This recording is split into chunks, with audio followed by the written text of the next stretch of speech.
بسم الله أعوذ بالله من الشيطان الرجيم. بسم الله الرحمن الرحيم. مختصر ترجمه د درس قرآن سره موږ مختصر ترجمه کوو.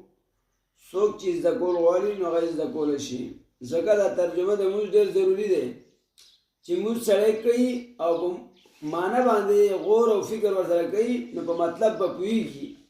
نو په مطلب پوه شو نو دا موږ حقیقي شو. او اسی چې لګیایي رټي لکه د طوطي په شان، نو هغه صرف روایتي موږ دی، حقیقي موږ نه دی. نو موږ د فاتحې ترجمه مو وکړله، ورسره چې کوم دی نو د ثنا ترجمه وکړله. اوس یو څو سورتونه، یو 10 سورتونه ترجمه کوو.